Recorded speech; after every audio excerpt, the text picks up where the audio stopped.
Lecture taking approach पे मैंने वैसे बात कर ली, मैं इस पे भी बाद में भी आता हूँ। पहले मैं डिस्कस कर लूँ इस पेपर को, ताकि रीजन ऑफ फेलियर के साथ चीजें किस तरह को रिलेट हो सकती है। क्वेश्चन वन हमारे पास था, टिपिकल क्वेश्चन था फाइनेंशियल नॉन फाइनेंशियल परफॉर्मेंस का। जब से एसपीएम शिफ्ट हुआ है, हर अटेम्प्ट में क्वेश्चन आ भी रहा है और आना भी मस्ट है, क्योंकि सेपरेट ग्रिड है। Same financial non financial performance के पैरामीटर से वो पूछ रहा है, मल्टीपल टाइम्स पूछ रहा है। कभी हिस्टोरिकल ट्रेंड देके पूछ रहा है, कभी इंडस्ट्रियल बेंचमार्क देके पूछ रहा है, कभी कंपटीशन बेंचमार्क देके पूछ रहा है। अब आपके पास सफिशिएंट प्रैक्टिस मटेरियल भी इसका अवेलेबल है, सब कुछ आपके पास अवेलेबल है। मसला क्या है हमारे पास कि हम अभी भी सिनेरियो को कॉम्प्रिहेंड नहीं कर पा रहे। जिस तरह मैंने बिगर पिक्चर की बात करी ना कि सिनेरियो में हो क्या रहा है। अब आपका ये क्वेश्चन था, मैं आपसे एक मिनट वो स्क्रीन भी शेयर करता हूँ।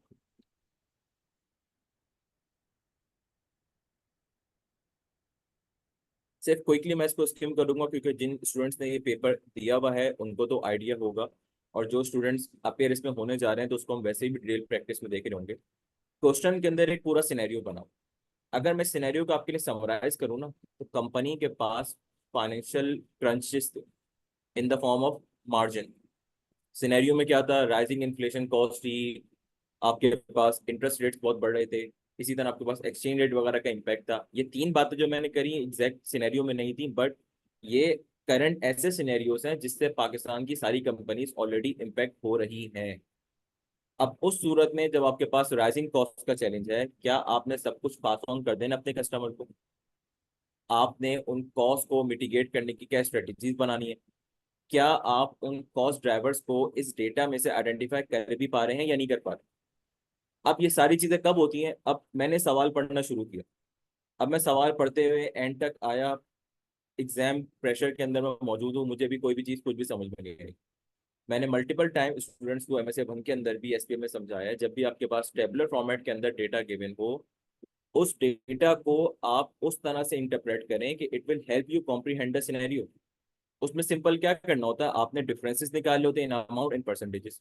उन परसेंटेजेस को पढ़ते हुए जब आप सिनेरियो पढ़ते हैं, आपको स्टोरी पूरी क्लियर हो जाती है।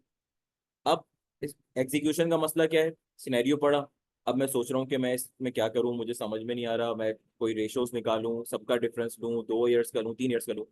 आपको इस कैलकुलेशन करने में कोई दिमाग नहीं लगाना होगा। आपने सिंपल अमाउंट के डिफरेंसेस, परसेंटेज के डिफरेंसेस जब आप लगाएंगे, यहाँ पे प्लॉट करेंगे, आपको खुद सवाल बोलता हुआ नजर आएगा कि इश्यूज चल क्या रहे हैं कंपनी के। अदर इंफॉर्मेशन जो प्रोड्यूस है, आपने उसको पढ़ लिया, बट उसकी इम्प्लीकेशंस क्या है वो मेजोरिटी स्टूडेंट्स को पता नहीं होती। अब जैसे अगर मैं इस पे दोबारा आपको रिवर्ट बैक करूं सवाल के ओवरव्यू देने के बाद, कि रेशियो एनालिसिस तो हमने परफॉर्म कर दिया, बट उन रेशियोज की इम्प्लीकेशन क्या हो सकती हैं? फॉर एग्जांपल मेरे पास सवाल में 2 पॉइंट्स थे। पहला पॉइंट क्या था, मार्जिन का इम्पैक्ट आ रहा है इन्फ्लेशन की वजह से, कॉस्ट ऑफ प्रोडक्शन बढ़ रही है। इसकी वजह से हो क्या रहा है कि हम मेजर पोर्शन कस्टमर को पास ऑन तो कर रहे हैं 15%। अब ये एक इन्फॉर्मेशन पिक कर ली स्टूडेंट ने कि भाई क्या मसला है। अब इस इंफॉर्मेशन की इम्प्लीकेशन क्या है from the perspective of financial, from the perspective of non financial? आपकी रेवेन्यू ग्रोथ पे इम्पैक्ट आएगा जब प्राइस इंक्रीज आपको मिलेगा, आपकी प्रॉफिटेबिलिटी इंप्रूव हो रही होगी, आपके मार्जिन इंप्रूव हो रहे होंगे, because you are getting 15% price increase, जो आपके सेम वॉल्यूम पे भी आपको ये सारी ग्रोथ और बेनिफिट दे रहा होगा। नॉन फाइनेंशियल परफॉर्मेंस क्या है, क्या आपके कस्टमर्स आपके साथ लॉयल और सेटिस्फाइड रहेंगे with this price increase? will they be able to continue buying from your company after this price increase? अब ये चीज प्रैक्टिकली आप खुद पे भी अगर एनालाइज करें तो ये चीज इंपैक्ट कर रही होती है। This is basically the business decision. Second point जो सवाल के अंदर गिवन था कि आप 4 न्यू कंपनीज को लेकर आ रहे थे इन ईस्ट एशिया अपनी कस्टमर लिस्ट में, इतनी सी बात लिखी हुई थी। इन कस्टमर्स को जो हमारी सेल रही वो इतनी सिग्निफिकेंट नहीं थी जो हम एक्सपेक्ट कर रहे थे, बट लार्जर ऑर्डर्स हम एक्सपेक्ट कर रहे थे। अब ये इन्फॉर्मेशन मेजोरिटी स्टूडेंट्स के लिए जेनेरिक है, बट जिस स्टूडेंट ने बहुत अच्छे से पूरे कॉम्प्रिहेंड किया हुआ है, उसके लिए इस इंफॉर्मेशन में मल्टीपल कंसिडरेशन अवेलेबल। पहली चीज, फ्यूचर रेवेन्यू पोटेंशियल है आपके पास, लार्ज ऑर्डर्स आप एक्सपेक्ट कर रहे हैं। दूसरी चीज, मार्केट डाइवर्सिफिकेशन आपके पास है। अब कुछ स्टूडेंट मुझसे बोलते थे कि सर हम वो स्पेसिफिक टर्मिनोलॉजीज पेपर में यूज करें ना करें। देखें, वो स्टूडेंट खुद इनको ऑटोमेटिकली यूज कर रहा होगा जिसने पेपर को अच्छे तरीके से पढ़ा हुआ होगा। उसको पता होगा कि यार मार्केट डाइवर्सिफिकेशन हो भी रही है यहाँ पे, ये नहीं हो रही। उससे रिलेटेड पॉइंट्स पेपर में उसको खुद को रिलेट कर रहे होंगे। प्लस कॉस्ट कंसिडरेशन, जब आप न्यू मार्केट के अंदर जा रहे हैं, नॉन फाइनेंशियल पैरामीटर्स क्या है कि भाई आपकी एक मार्केट प्रेजेंस बढ़ रही है, आपकी ब्रांड रिकॉग्निशन डिफरेंट मार्केट्स में हो रही है। बट आपको कल्चरल ऑपरेशन चैलेंजेस भी आएंगे। जब आप एक न्यू मार्केट में जाते हैं जो आपके लिए नोन नहीं होती, वहां पे कल्चरल प्रेफरेंसेस, प्रोडक्ट प्रेफरेंसेस के डिफरेंसेस होते हैं। इनोवेशन एंड अडॉप्टेबिलिटी, आप जब न्यू मार्केट में इंटर होने जा रहे हैं, it means you need to develop that market from the perspective of Ansoff matrix. अब ये क्या हो रहा है, वो मैं चैप्टर 16 में, अगर आप ऊपर देखेंगे तो मैंने उसको चैप्टर 16 रेट किया हुआ है। बट मैं इन्फॉर्मेशन बोरो कहाँ से कर रहा हूँ, चैप्टर 6 के भी कर रहा हूँ। इन्फॉर्मेशन कहाँ से बोरो कर रहा हूँ, मार्केट एनालिसिस से भी कर रहा हूँ। क्यों? क्योंकि जब मैंने सब्जेक्ट पढ़ा था तो मैंने कॉन्सेप्ट्स को इंटीग्रेट करते हुए, इंटर रिलेट करते हुए पढ़ा था। जो अब एसपीएम की एक्सपेक्टेशन है, आप किसी भी एक स्पेसिफिक ग्रिड पे रहते हुए कंप्लीट आंसर उस ग्रिड से आप नहीं कर सकते, because you are entering into the practical life, जिसमें आपको डॉट्स को कनेक्ट करने की जरूरत है। अब आते हैं क्वेश्चन 2 के ऊपर। क्वेश्चन 2 मेरे पास बेसिकली क्या था कि आपके पास एक स्ट्रेटेजिक इवेल्युएशन थी, जिसमें आपके पास दो ऑप्शंस अवेलेबल। पहले क्वेश्चन को स्किम कर लेते हैं, देन मैं आपसे उसके चैलेंजेस डिस्कस करता हूँ।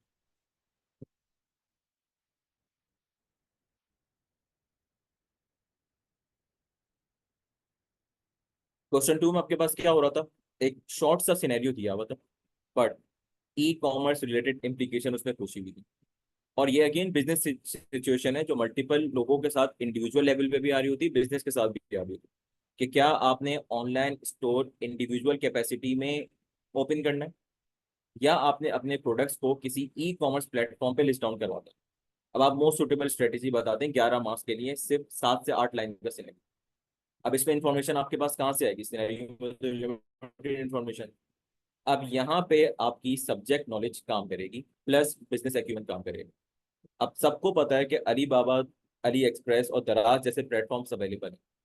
आपके पास उन प्लेटफॉर्म को एक्सेस करते हुए अपने प्रोडक्ट को वहां पे लिस्ट करवाना, एज कंपेयर टू अपना own self online forum open करना जो आपकी ऑनलाइन वेबसाइट हो। अब बहुत सारे लोगों को बुक के अंदर जो इन्फॉर्मेशन मिलेगी वो लिमिटेड टू ई कॉमर्स मिलेगी। बट जिनका बिजनेस एक्यूमेंट ब्रॉडर होगा, उनको ये चीज पता होगी कि वो प्लेटफॉर्म सर्व क्या कर रहे होते हैं किसी भी बिजनेस के लिए। वो आपको एक platform as a service provide कर रहे होते हैं, जिसमें आपकी अपनी सिग्निफिकेंट इन्वेस्टमेंट लगे बगैर आपको लॉजिस्टिक फैसिलिटीज, आपको वेयरहाउस स्टोरेज फैसिलिटीज, आपके पास proper customise website facilities, customer feedback, ये सारी फैसिलिटीज आपको अवेलेबल होती हैं। अब जिसके पास ये इन्फॉर्मेशन बैंक अवेलेबल नहीं होगा, वो इस आंसर को ड्राफ्ट तो कर देगा, but with limited information. Despite the fact that जो मैंने बात करी सही, आई डू नॉट एक्सपेक्ट कि आपके पास इतना स्ट्रॉन्ग बिजनेस एक्यूमेंट होगा। But if I show you कि आप कौन सी चीजें इवन अपने थ्योरेटिकल पर्सपेक्टिव से भी इसमें लिख सकते थे।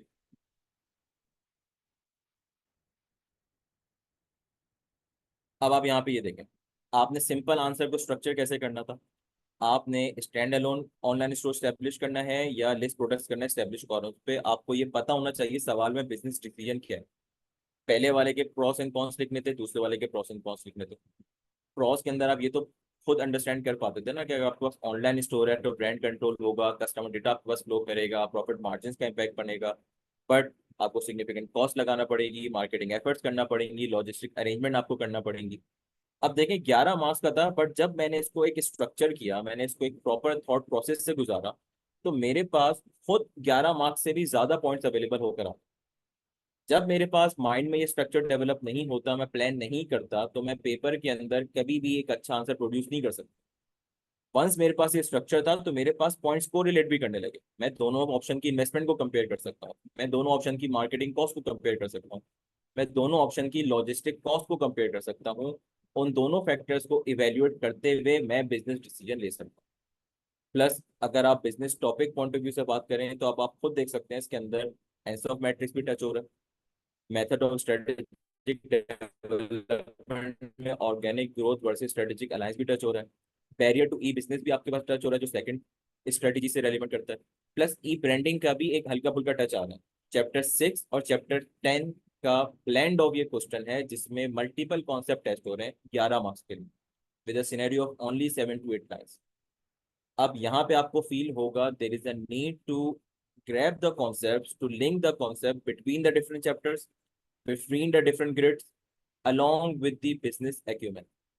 क्योंकि सारे सवाल अगर आप एक होलिस्टिक व्यू में पेपर को देखेंगे ना, जो मैंने भी अभी खुद पर्सनली देखा, उसके अंदर स्ट्रेटेजी स्ट्रेटेजी क्या करना चाहिए बिजनेस को, क्या करना चाहिए बिजनेस के बाद, क्या ऑप्शंस अवेलेबल हैं, सारा पेपर प्रैक्टिकल आपके पास होता जा रहा है। अब मूव करते हैं क्वेश्चन 3 पे। क्वेश्चन 3 में आपके पास मार्केटिंग मिस का दोबारा उसने वही सवाल पूछा जो प्रीवियस एक दो अटेम्प्ट में पहले भी पूछा था, जिसमें आपसे उसने बिजनेस का सिनेरियो दिया। वो सिनेरियो देने के बाद उसने आपसे बोला कि भाई दो पैकेजेस बना। पैकेजेस बनाने के लिए अब आपको सवाल को अच्छे से कॉम्प्रिहेंड करना, प्लस आपने उस सवाल के अंदर अपनी थ्योरेटिकल नॉलेज को कंबाइन करना बहुत जरूरी था। मैंने पहला रीजन लिखा है यही है कि बहुत सारे लोग ने जो स्ट्रगल किया होगा वो इसके फर्स्ट पार्ट पे स्ट्रगल किया होगा कि पैकेजेस बनाए कैसे। कभी आज तक इस तरह के सिनेरियो ही नहीं देखा। कभी किसी बिजनेस के लिए अगर आपके पास एक होटल सर्विसेज आप ऑफर कर रहे हैं, एक लेजर फैसिलिटी आप ऑफर कर रहे हैं, वहां पे आपने प्रीमियम कस्टमर्स को अलग कैटेगराइज करना है, इकोनॉमिक कस्टमर्स को अलग कैटेगराइज करना है, तो what is the option available for both of them. चीजें इसके अंदर सवाल के अंदर ऑलरेडी बहुत सारी अवेलेबल। अगर मैं आपको दोबारा से क्वेश्चन शेयर करूं और आपको मैं एक ओवरव्यू दूं कि कौन से ऐसे पॉइंट्स थे जो बहुत इजीली पिक हो सकते थे अगर मैं इंफॉर्मेशन को इजीली एसिमुलेट कर पाता।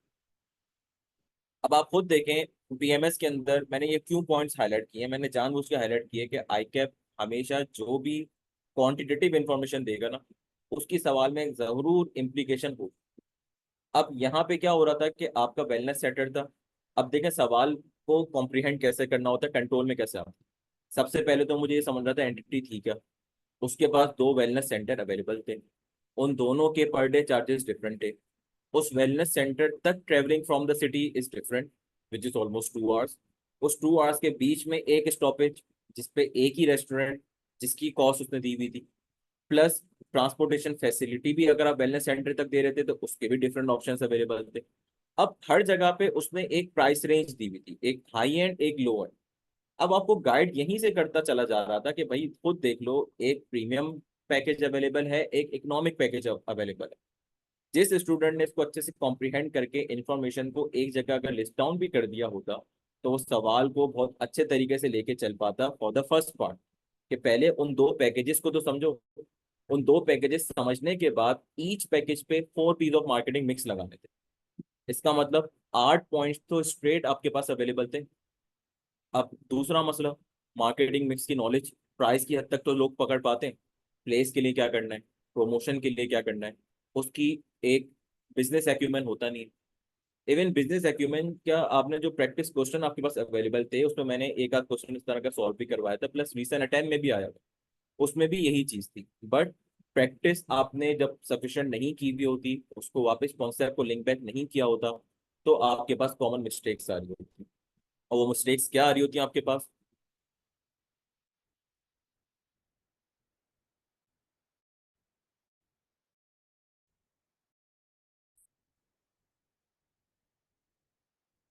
अब आप यहाँ पे देखिए तो मार्केटिंग मिक्स होगा कैसे, उसके क्या डिस्टिंग्विशिंग फीचर्स होते हैं वो नहीं पता, किस तरह डिफरेंट डेटा पॉइंट्स को लिंक करना है। For example wellness centre facilities क्या है, डिस्टेंस फ्रॉम द सिटी क्या है, जंक्शन स्टॉप की क्या रेलिवेंस है, ट्रांसपोर्टेशन फैसिलिटी क्या है। ये 4 पॉइंट जिसने पिक कर लिए होते हैं ना पेपर के अंदर, वो इजीली इस सवाल के अंदर 15 से 20 पॉइंट्स तक लिख कर आ सकता था डिफरेंट। क्योंकि ये 4 बातें आपने करनी थी दोनों पैकेजेस के लिए। उसके बाद प्राइसिंग बनाने के ऊपर भी अगर मैं बात करूं, प्राइसिंग के लिए सारा डेटा सवाल में।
एक मिनट रुकेंगे सर, अभी मेरे ख्याल से ज्वाइन करें। शायद नेट का इशू हुआ है। जैसे ही सर ज्वाइन करते हैं हम उसको वो कर लेंगे। 1 मिनट रुकेंगे। आज पता नहीं क्यों ज़्यादा मसला हो रहा है नेट का।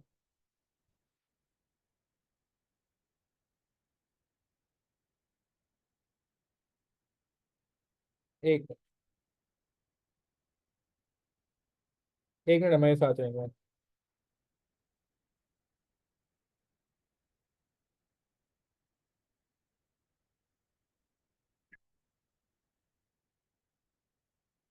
सॉरी फॉर द इंटरप्शन, मैं दोबारा स्क्रीन शेयर करता हूँ। जी आप चेक करें। देखिए, बताने का पर्पज ये है, और इतना मैं इस पर टाइम सर्व इसलिए भी कर रहा हूँ, आगे मैं थोड़ा सा क्विकली भी लेके चलता हूँ, कि आपके पास बहुत सारी स्किल का डिफरेंस आ रहा है जो आप लैक ऑफ प्रैक्टिस की वजह से सफर कर रहे हैं इन द पेपर। इंफॉर्मेशन को कैसे एसिमुलेट करना है, इंफॉर्मेशन को कैसे कॉम्प्रिहेंड करना है, अपनी एग्जिस्टिंग नॉलेज को किस तरह अप्लाई करना है, इंटरग्रेड अगर कोई सवाल आता है तो उस पर आपने चीज़ों को किस तरह अप्लाई करना। तो मार्केटिंग मिक्स का एक अच्छा क्वेश्चन था, बट जो लोग उसको सही से कॉम्प्रिहेंड नहीं कर पाए, जैसा मैंने बताया, तो उन्होंने स्ट्रगल किया पेपर के अंदर उस आंसर को अटेम्प्ट करने। क्वेश्चन 4 पे इजी स्कोरिंग क्वेश्चन था। सॉरी जिन सर, लोगों थोड़ी ने, सी उसको एक्सटेंड कर दें 60% से ना, विंडो को। Okay, thank you thank you. थोड़ा सा और कर दें अगर पॉसिबल है तो। स्क्रीन पे आ जाए। अब क्लियर सर? बेस्ट है, बेस्ट। Thank you sir. देखें, क्वेश्चन 4 जो था आपके पास मार्क्स स्कोरिंग क्वेश्चन था। स्पेशली हमने क्लास के अंदर इस पर टॉपिक करवाया हुआ था जो आपके पास MSA 2 लेवल का था। उसके अंदर जो क्वेश्चन था एग्जैक्ट, उसका अगर मैं कहूंगा तो 50-60% ये क्वेश्चन था। अगर जिसने वो क्वेश्चन प्रैक्टिस किया हुआ था तो उसके लिए कोई मुश्किल नहीं थी मेंडलोस पावर इंटरेस्ट मैट्रिक्स को कॉम्प्रिहेंड करना। अभी भी जिस स्टूडेंट ने उसको अच्छे से कॉम्प्रिहेंड नहीं किया था, चैलेंजेस क्या है? बहुत सारे लोग स्टेक होल्डर्स को आइडेंटिफाई नहीं कर पाए। आइडेंटिफाई कर लिया तो करेक्ट पावर और इंटरेस्ट रैंकिंग नहीं कर पाए। प्लस स्टेक होल्डर के इंटरेस्ट पावर को मेजर करने के लिए कोई ना कोई बिजनेस केस होता है, कोई ना कोई बिजनेस डिसीजन होता है। उस डिसीजन को लोगों ने पिक नहीं किया। जब सवाल में आपसे मेंशन था कि भाई उनकी इंटेंशन क्या है, वो एक एक्विजिशन डिसीजन करने जा रहे हैं मीडियम साइज कंपनी का। When you are making that decision, उस डिसीजन से रिलेटेड कौन कौन से स्टेक होल्डर्स हैं और कौन कौन से स्टेक होल्डर का interest with respect to that decision क्या होगा। यहाँ पे जेनेरिक बात नहीं हो रही है। जेनेरिक जिसने आंसर लिखा होगा उसने लिख दिया होगा की प्लेयर हैं तो आप इन पर फोकस करें, मिनिमल एफर्ट करें। वो जेनेरिक आंसर लोगों ने प्रोड्यूस किया होगा। बट जिसने अच्छे से सवाल को कॉम्प्रिहेंड किया होगा उसने specific to the scenario answer produce किया होगा, revolving around this decision. Acquisition decision से किस किस स्टेक होल्डर के इंटरेस्ट हाई हो रहे थे, किस किस की पावर थी टू टर्न द डिसीजन। और ये प्रैक्टिकली भी चैलेंज आता है जब आप बिजनेस डिसीजन लेने जाते हैं, आप अपने स्टेक होल्डर्स को मैप आउट नहीं करते। For example, majority share holder नहीं मना कर दिया डिसीजन लेने के लिए, सारे एनालिसिस सारी चीजें आपकी एक तरफ, उसका डिसीजन एक तरफ। Why? Because you are unable to map the power and interest of that stakeholder. Accordingly, जो सवाल का दूसरा पार्ट था, आप स्ट्रेटेजी उस लिहाज से नहीं बना सकते। अब आते हैं क्वेश्चन 5 पे। एथिक्स का एरिया ऐसा था जिसमें स्टूडेंट्स स्ट्रगल करते आ रहे थे 3-4 अटेम्प्ट से। बट इस अटेम्प्ट में मैं समझता हूँ कि ये क्वेश्चन मार्क्स स्कोरिंग क्वेश्चन था। 14 मार्क्स आपके पास इजीली अवेलेबल। मसला कहाँ पे आया? Lack of coverage. Mirror test बहुत सारे स्टूडेंट को पता ही नहीं था। दूसरा मसला, आपने एथिकल ट्रेड्स की जो कंप्लायंस का इशू आता है उसकी प्रैक्टिस नहीं की हुई थी, जबकि रिक्वायरमेंट सिमिलर है, मल्टीपल टाइम रिपीट हो रही। तीसरा मसला, हम ये चीज बाइफिकेशन भूल जाते हैं कि जो आईकैप का कोड ऑफ एथिक्स है उसकी application only to chartered accountants पे होती है, नॉन चार्टर्ड अकाउंटेंट्स पे नहीं होती। बट SPM के अंदर जब हम एथिक्स की बात करते हैं तो code of ethics of organisation भी आ रहा होता है, एथिकल डिसीजन इम्प्लीकेशन भी आ रही होती है, जिसमें चार्टर्ड अकाउंटेंट्स तक वो चीज लिमिटेड नहीं रहती। तो स्ट्रगल लोग क्या करते हैं, पार्ट बी के अंदर जो एप्लीकेशन थी वो चार्टर्ड अकाउंटेंट की थी, सवाल में जो डिस्कस था। बट पार्ट सी के अंदर वो आपसे ओवरऑल ऑर्गेनाइजेशनल कॉन्टेक्स्ट के अंदर एथिकल सेफगार्ड्स पूछ रहे हैं। यहाँ पे आपने सिर्फ लिमिटेड टू चार्टर्ड अकाउंटेंट नहीं बताना था, यहाँ पे आपने ओवरऑल ऑर्गेनाइजेशनल के परस्पेक्टिव में बताना था। अब जिसने उस चैप्टर 20 को सही से नहीं पढ़ा, अलॉन्ग विद चैप्टर 19-18, एक सिंगल गो में जिस तरह हमने उसको प्रैक्टिस किया था, लिंक किया था, उसके पास वो नॉलेज अवेलेबल नहीं, जिसकी वजह से ये मैं समझता हूँ ये इजी स्कोरिंग क्वेश्चन था। जिन लोगों का SPM पास हुआ होगा उन्होंने इस क्वेश्चन में बहुत अच्छा परफॉर्म किया होगा, क्योंकि ये उस तरह का डिफिकल्ट नहीं था जिस तरह पास में आ चुका। उसके बाद हमारे पास जो क्वेश्चन था बेसिकली, थोड़ा सा मुझे स्क्रीन जूम आउट करना पड़ेगी इसके लिए। आपके पास अगेन स्ट्रेटेजिक चॉइस वाला क्वेश्चन आया, जिसमें आपसे दो ऑप्शंस देके उनकी फीजिबिलिटी पूछी गई from financial as well as non financial perspective, plus recommendation पूछी। सबसे पहली चीज जो स्टूडेंट ने यहाँ पे स्ट्रगल करी, वो आपके पास कौन से टॉपिक से बिलोंग करता है। सवाल में कहाँ से इसको ढूंढे, ये तो जेनेरिक क्वेश्चन है, ये तो हमें समझ ही नहीं आ रहा है, तो क्लिक ही नहीं हो रहा। आपके पास बिजनेस एक्विजिशन से रिलेटेड ये क्वेश्चन, आपके पास एसएफए फ्रेमवर्क जो हमने चैप्टर 6 में पढ़ा हुआ है वो आप यूज करके इसको अच्छे से स्ट्रक्चर कर सकते थे। रिजल्टेंटली मसला क्या आया, सिनेरियो कॉम्प्रिहेंशन नहीं कर पाए। मुझे, अगर आप उसे रेट करवाएंगे तो ये सेकंड मोस्ट डिफिकल्ट क्वेश्चन मैं इसको कह भी सकता हूँ। बट ग्रेड ए के जितने भी क्वेश्चंस आएंगे वो आपको इसी तरह के मिलेंगे। पास पेपर्स में भी आपको वो स्पेसिफिक पिक करके नहीं देगा कि पेस्टल अप्लाई कर दें, स्वॉट अप्लाई कर दें। ये बात हमने जब एसपीएम फर्स्ट टाइम आया था तब भी ये चीज डिस्कस की थी कि आपके पास चीजें जो हैं उसमें आपको इश्यूज आएंगे। क्यों आएंगे, क्योंकि आगे जाके एसपीएम के अंदर जो एक्सपेक्टेशन है उसकी वो यही है कि अब आप थ्योरेटिकल वर्ल्ड से निकल के प्रैक्टिकल वर्ल्ड में आना शुरू हो। आपके पास क्या क्या चैलेंजेस होते हैं, किस तरह आपको एप्लीकेशन टू द सिनेरियो सीखने की जरूरत है, अब वो चीजें आना शुरू हो गई। सवाल में उसने हिंट देना बंद कर दिए कौन सा थ्योरेटिकल मॉडल अप्लाई करना है। सवाल में उसने मल्टीपल कॉन्सेप्ट्स को इंटीग्रेट करना शुरू कर दिया है। सवाल में उसने मल्टीपल, आप कहें कि ग्रिड्स को भी इंटीग्रेट करना शुरू कर दिया। बट मसला क्या आता है, इस जैसे क्वेश्चंस पे से भी हम इजी मार्क्स निकाल सकते हैं। सबसे पहले ऑप्शंस को तो समझें कि वो सवाल में दो ऑप्शंस दे रहा है तो वो क्या ऑप्शन है। अगर आपने जेवरी पोल्ट्री फार्म को परचेज करना है या अपने ओन रिटेल आउटलेट्स को आपने ओपन करना है तो उसकी क्या इंप्लीकेशन है, जिसको हम बिजनेस मॉडल इवेल्यूएशन में अगर बात करें तो वर्टिकल इंटीग्रेशन का कॉन्सेप्ट है, मार्केट एंट्री स्ट्रेटेजी का आपके पास कॉन्सेप्ट है। आपके पास क्या चीज इसके अंदर डिस्कस होगी।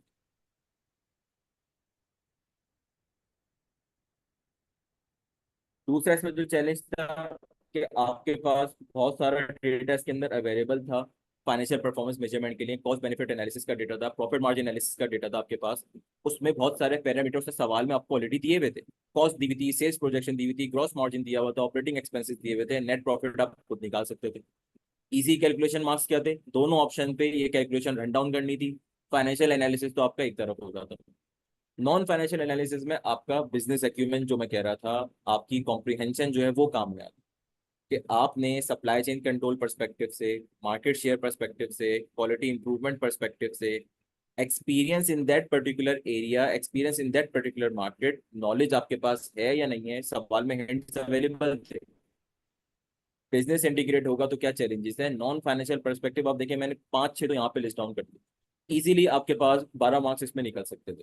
दूसरा एरिया था एचआर वाला, उस पर तो मोस्ट कॉमन रीजन अगर मैं बताऊँ तो मोस्ट निगलेक्टेड एरिया। उन तीनों चैप्टर्स को जो इंटीग्रेट करके नहीं पढ़ता वो एचआर वाले एरिया को कॉम्प्रिहेंड नहीं कर सकता। इस अटेम्प्ट में तो हमने उस पर एडिशनल क्वेश्चंस भी इसलिए किए थे ताकि थोड़ा सा उस एरिया की प्रैक्टिस हो। बट 5-6 मार्क्स का उसने एचआर एरिया पूछा और उसने इजी मार्क्स यहाँ पे दिए। पार्ट ए मुश्किल पूछ के पार्ट बी में उसने आपको आसानी दी, बट सेलेक्टिव स्टडी की वजह से स्टूडेंट वहां पे मार खा गए। अब आते हैं most difficult question as per my assessment in this subject, या जून 2024 अटेम्प्ट की अगर हम बात करें। क्वेश्चन 7 उसने दिया। बहुत सारे स्टूडेंट का मसला ये आया कि वो टाइम मैनेजमेंट की वजह से इस क्वेश्चन तक पहुंच ही नहीं सके। जो इस क्वेश्चन तक पहुंच सके वो इस क्वेश्चन को पेपर में सही से नहीं संभाल सके। मैं पर्सनली बिलीव करता हूँ ये डिफिकल्ट क्वेश्चन था। बट इसमें भी अगर आप स्ट्रेटेजी बनाते तो आप 16 मार्क्स में से 10 मार्क्स भी इजीली ले सकते थे। अब वो कैसे ले सकते थे, सबसे पहले तो टॉपिकल ब्रेकडाउन देखें। एंसॉफ का ग्रोथ मैट्रिक्स प्रीडोमिनेंटली सवाल पे अप्लाई हो रहा था, बहुत सारे लोग पिक नहीं कर सके। Market analysis from chapter 15, from chapter 5, from chapter 4, different multiple chapters से अप्लाई हो रहा था, वो लोगों ने नहीं किया। स्ट्रेटेजी इंप्लीमेंटेशन चैप्टर 7 में जो डिस्कस हुई थी, अगेन लोगों ने उसको जेनेरिक लिया कि चेंज मैनेजमेंट कैसे होती है, वो आंसर जेनेरिक प्रोड्यूस कर दिया। प्रोजेक्ट मैनेजमेंट का भी यहाँ पे कॉन्सेप्ट अप्लाई हो रहा था जो कि रेलिवेंट टू द सिनेरियो बहुत ज्यादा था। अगर मैं इसको आपको दिखाऊं भी, यहाँ पे नीचे मैंने इसको जॉट डाउन किया है। कुछ भी नहीं करना था, सवाल के अंदर मल्टीपल डेटा अवेलेबल था। पार्ट बी की अगर मैं स्पेशली बात करूँ, एक्टिविटीज ढूंढनी थी, उनकी टाइमलाइंस को जॉट डाउन करना था, किस किस से, दो ब्रॉडर स्ट्रेटेजिक ऑप्शन पे, वो दो ब्रॉडर स्ट्रेटेजिक ऑप्शंस को पिक करना, उसके अंदर चार डिफरेंट रीजनल स्ट्रेटजीज को पिक करना, हर स्ट्रेटजी में मार्केट डेवलपमेंट के अंदर दो ऑप्शंस को पिक करना, न्यू प्रोडक्ट है, एग्जिस्टिंग प्रोडक्ट है। अब आप इसके ऊपर अगर खुद एक पॉइंट ऑफ व्यू लगाएं कि चार रीजन्स हैं, चारों रीजन में अगर दो डिफरेंट स्ट्रेटजीज की बात हो रही है तो 8 पॉइंट्स तो आपको यहीं से मिल गए। उन 8 पॉइंट्स के अंदर दो ब्रॉडर स्ट्रेटेजिक ऑप्शन पे अगर आप बात करते हैं तो आपके पास दो दो पॉइंट्स आपको वहां से मिलते हैं। सवाल के अंदर उसने ड्यूरेशन स्पेसिफाई की हुई थी, मैंने यहाँ पे क्या किया, मैंने उसको सिर्फ सिंपल लिस्ट डाउन किया। उसमें उसने ये भी बताया बता कि कौन से फेजेस की कंटिजेंसीज है। फेज 1 कंप्लीट करे बगैर फेज 2 पे नहीं जा सकते, तो फेज 1 कंप्लीट करने का जो टाइम है ऑपरेशन सेटअप है उसमें कितना टाइम लग रहा है, उसकी वजह से प्रोजेक्ट कितना आपके पास लेंदी हो रहा है, प्रोजेक्ट लेंदी होने की वजह से कितने कॉस्ट ओवररन होने के चांसेस हैं, प्लस डिसीजन की आपके पास सिग्निफिकेंस क्या है। फॉर एग्जाम्पल एक ऑप्शन मुझे कंप्लीट करने में 2 साल लग रहे हैं, एक ऑप्शन कंप्लीट करने में मुझे 1.5 साल लग रहा है, तो भाई 2 साल कंप्लीट होने के बाद जब उसका बेनिफिट आएगा तब तक मार्केट किस तरह टर्न ऑन हो चुकी होगी, मुझे तो नहीं पता। सिंपल इसमें आपने इन चीजों को पिक करके जॉट डाउन करना था जो आपको इजी मार्क्स थे, टोटल ड्यूरेशन आप बता सकते थे। सही है, बहुत सारे लोग इसको प्रोजेक्ट मैनेजमेंट वाली चीज को अप्लाई नहीं कर सके होंगे, बट सिनेरियो में से अगर आप मैक्सिमम चीजें पकड़ पाते तो आप ये फैक्टर्स कंसीडर कर लेते। प्रॉक्सिमिटी टू मार्केट क्या है, कस्टमाइजेशन दोनों ऑप्शन में कितने अवेलेबल है, logistic cost because of the different infrastructure कितने अवेलेबल है, इन्वेस्टमेंट को इजीली किस तरह कंपेयर किया जा सकता है कि आप अपने रीजनल फैसिलिटी बना रहे हैं या सेंट्रल फेयर हाउस बना रहे हैं, प्लस रेगुलेटरी कंप्लायंस सवाल में लिख के स्पेसिफाई किया हुआ था, उसके रिस्क उस कंप्लायंस को इंश्योर करना उसकी क्या इंप्लीकेशन है, इम्प्लीमेंटेशन टाइमलाइंस का क्या इम्पैक्ट है डिसीजन पे, ऑपरेशनल एफिशिएंसीज मुझे कैसे मिल रही होंगी। न्यू प्रोडक्ट डेवलपमेंट के इजी पॉइंट्स आप उठा सकते थे सीधे सीधे एंसॉफ मैट्रिक्स से। कहने को मुश्किल क्वेश्चन था, बट आप देख रहे हैं यहाँ पे जिस फैक्टर्स को मैंने लिस्ट डाउन किया हुआ है, आप आराम से 8 से 10 मार्क्स के अंदर सिक्योर कर सकते हो।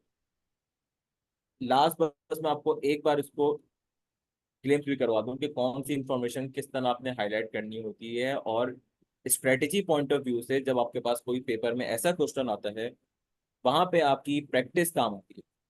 इस वजह से नहीं कि आपको वो कॉन्सेप्चुअल नॉलेज है, इस वजह से कि सवाल को लेके कैसे चले। सवाल के अंदर मल्टीपल डेटा होता है, जब हम उसको अनप्लान लेके चलते हैं तो हमारा माइंड जो है उन पॉइंट्स को लिंक नहीं कर पाता। रिजल्ट क्या होता है, इन्फॉर्मेशन ओवरलोड। मल्टीपल स्टूडेंट के साथ ये चैलेंज आता है, इवन जब मैं भी पेपर दे रहा होता मेरे साथ चैलेंज आता था, जब मैं सवाल को स्ट्रक्चर वे में लेके नहीं चलूंगा मैं इन्फॉर्मेशन ओवरलोड का शिकार हो गया। क्यों? पहली चीज, सवाल समझा नहीं, वेल स्टेब्लिश ब्रांड था, एक्सपेंड करने जा रहे थे बियॉन्ड डोमेस्टिक मार्केट। जिस स्टूडेंट का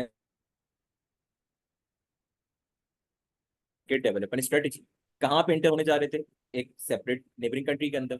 उस नेबरिंग कंट्री में उसने खुद आपको बताया हुआ है कि भाई नॉर्दर्न रीजन की स्ट्रेटेजी अलग है, ईस्टर्न रीजन की स्ट्रेटेजी अलग है, साउथर्न रीजन की स्ट्रेटेजी अलग है। कहीं पे आपका एक्सिस्टिंग प्रोडक्ट काम कर सकता है, कहीं पे आपको न्यू प्रोडक्ट पे जाने की जरूरत है। उन दोनों को फुलफिल करने के लिए दो डोमिनेंट स्ट्रेटेजीज हैं, हर स्ट्रेटेजी की सेपरेट एक्टिविटीज हैं अलॉन्ग विद द टाइमलाइंस। मैंने वहां पे आपको दिखाया ना, मैंने सिर्फ इसी चीज को लिस्ट डाउन किया हुआ था। अब कितना सारा इसके अंदर डेटा आपके पास अवेलेबल। जिसने इस सवाल को एट अ ग्लांस देखा और वो घबरा गया, पेपर में सवाल को एसिमुलेट नहीं कर सका, उसने यहाँ पे भी इजी मार्क्स लूज किया। Having said this, difficult question होने के बावजूद हमने प्रीवियस क्वेश्चन डिस्कस किए, वहां पे बहुत सारे आपके पास इजी स्कोरिंग एरियाज थे, जो आप अगर अपनी कवरेज इंश्योर कर लेते, प्रैक्टिस कर लेते, तो आप उसको इजीली कवर कर सकते थे। लास्ट बस मैं इसको कंक्लूड इस चीज पे करूंगा कि पेपर को अगर मैं समराइज करूं तो this is a highly practical paper, asking you for the strategies that practical organizations require, जिसके लिए आपके पास बिजनेस एक्यूमेन का होना, स्ट्रेटेजी इम्प्लीमेंटेशन को समझना, स्ट्रेटेजिक एनालिसिस को समझना, एनालिटिकल स्किल्स का स्ट्रांग होना। सिर्फ परफॉर्मेंस मेजरमेंट एरिया तक आपकी एनालिटिकल स्किल्स अब लिमिटेड नहीं रही। आप देखें चैप्टर 1 में उसने आपको इंफॉर्मेशन प्रोवाइड करी, उसके बाद अगर आप चैप्टर 6 के अंदर आएंगे तो आपके पास दोबारा से वही पीएनएल की इंफॉर्मेशन आपको गिवन की। चैप्टर 7 में अब दोबारा है तो उसने दोबारा आपको नंबर्स की इंफॉर्मेशन गिवन करी। इसका मतलब क्या है, उसकी एक्सपेक्टेशन आपसे क्लियर है, वो अब आपको थ्योरेटिकल मॉडल तक रेस्ट्रिक्ट नहीं करना चाह रहा। वो आपसे एक्सपेक्ट कर रहा है कि आप सिनेरियो को भी पिक करें, कौन सा मॉडल अप्लाई होना है उसको भी पिक करें, इन्फॉर्मेशन को कैसे एसिमुलेट करना है वो भी पिक करें, एनालिटिकली आप स्ट्रांग हो, कॉम्प्रिहेंशन स्किल आपकी स्ट्रांग हो, ये सारी चीजें आपके पास होंगी, then you will be able to pass this paper easily. और ये इस पेपर का सिर्फ एक ट्रेलर है, इसके आने वाले पेपर के अंदर और ज्यादा इंफॉर्मेशन आपके पास इस लेवल पे जा सकती है जिसमें जिसमें आपसे इस तरह सिनेरियो की एप्लीकेशन पूछे।